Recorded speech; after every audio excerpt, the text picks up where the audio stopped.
Hello my dear students, welcome back to the video class. In this video class we are going to discuss the remaining topics of chapter 8 history, educating the nations. The topics which we shall discuss today, that are the impact of Quds dispatch, second one the view of the Indian Vision Reach. In this we shall discuss the view of the Mahatma Gandhi as well as the view of the Rabindranath Tagore, and at last we shall discuss a case study of the Aligarh as well as of the Baroda. So first of all, impact of Quds dispatch. My dear students, as in the previous lecture, I have told you all to improve the education system of India. Quds dispatch or the policy of the Quds was implemented within the India. Now we are going to discuss what were the importance of that recommendations which were established by Mr. Wood.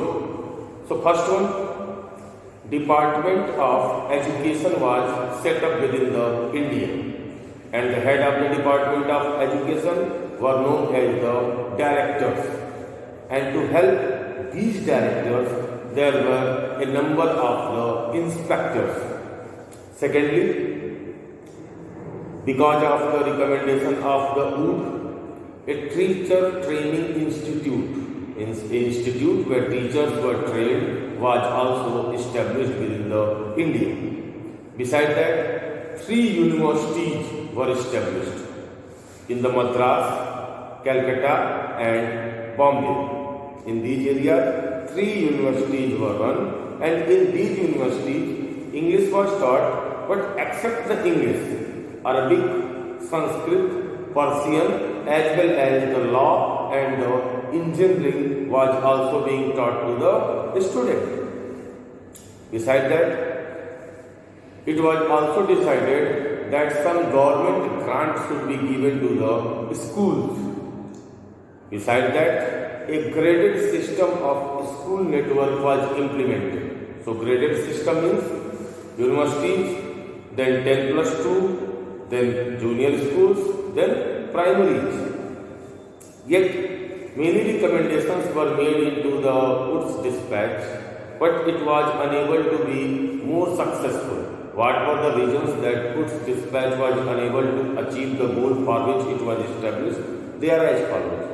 First of all, Department of Education which was established to see the overall functioning of the education system, that was unable to give the desired results. Secondly, the system of grant which was given by the government to the private institutions, in that also a lot of partialities were there. Those who were trusted and loyal to the British, they were getting the grants, and those who were not trusted and loyal, they were not getting. Besides that, the universities which were established, that all universities were established on the pattern of the London University, and as a result of that, English or Western education was not well suited with the Indians. At last, the main objective of the British was to educate the Indians in the Western knowledge as well as the English. And by getting that Western knowledge and English, only people can be the accountant or people can be a clerk. So, those people who were studying in the Pathshalas, who were studying in the Madrasas, they were not benefited a lot by the recommendation of Mr. Wood. So now, next topic, the view of Indian Vision Reach. In this, there were 2. One was the Mahatma Gandhi,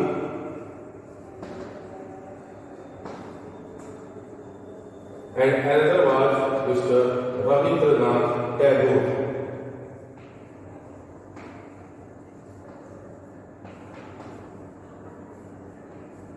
What were their views on the British education? So first of all, Mahatma Gandhi. Mahatma Gandhi was totally criticized, or he was totally against the Western education which was given by the British. According to the Mahatma Gandhi, Britishers were promoting their own culture, their own sacred text and literature within the India. So if Indian will get the British education, it may be possible that they will not be able to know about their glorious past. Secondly, by giving them Western education, Britishers were showing that in all the cases, Western culture and education was superior comparison to the Eastern one. So if Indians will get that education, they will blindly follow all the implementations and technologies which were implemented by the British.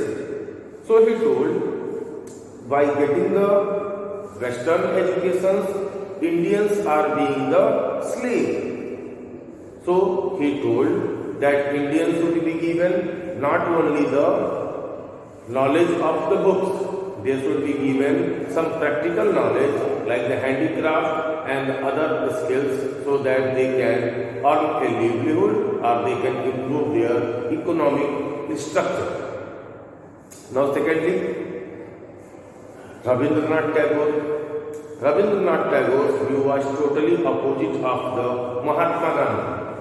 He told that Indians should get the Eastern education as well as science and technology of the West also, by which they can be joined with their glorious past as well as they can be known about the modern technologies and the inventions which are taking place in the world. For this proposal, he established a school which was known as the Shanti Niketan in the year of 1901. This Shanti Niketan was located approximately 100 kilometers away from the Kolkata, and it was located in a totally natural environment. It was the view of Rabindranath Tagore that if education will be provided in the natural environment to the students will get more or it will be more attached to the students. So these were the view of the two individuals. Now, as we are seeing, such a lot of efforts were made by the Indians as well as the British missionaries to improve the education system of our country India. But then also desired benefit was not being achieved. There were many who were not able to get the basic elementary education. So education was confined or it was for those prosperous groups of the Indian society who can get this. So if we talk overall, then there were not too much changes which took place by imparting the education to the Indians. Now, case study. One case study is related to the Aligarh and another is related to the Baroda. So, in the Aligarh, Sir Syed Ahmad Khan, who was a Muslim, he was totally in the favor of the Muslim education. It was his view that the illiteracy and darkness among the Muslims can be ended only by educating them. For this purpose, he opened two schools, one in the Moradabad in the year of 1858 and another in the Gazipur in the year of 1863. Later on, he also established a university whose name was Anglo-Oriental College. Later on, this Anglo-Oriental College, which was established by Sir Syed Ahmad Khan, popularly known as the Aligarh Muslim University.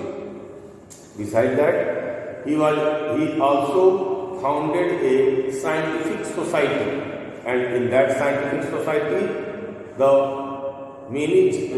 texts of the Britishers were published into the both languages, in the Urdu as well as in the English.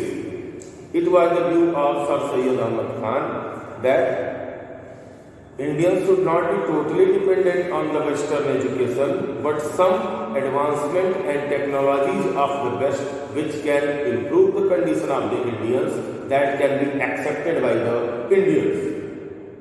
And he told that education should be provided to the Indians in a balanced way, means something from the Eastern world and something from the Western world.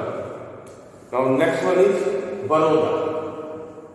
In the Baroda, education system was reformed by Raja Siyaji Rao III or Maharaja Siyaji Rao III. He was ruling over the Baroda. Baroda is now popularly known as the Vadodara and it is located in the Gujarat. It was the Maharaja Siyaji Rao III who established Baroda College in the year of 1881. Later on, this Baroda College came to be known as the Maharaja Siyaji Rao University. He made education compulsory for all the population of his country. Besides that, he also established the Sangeet Vidyalayas and the Kala Bhavan. So this was all about this chapter. In the next video lecture, class we shall discuss about the other chapters. Till that time, bye bye dear students.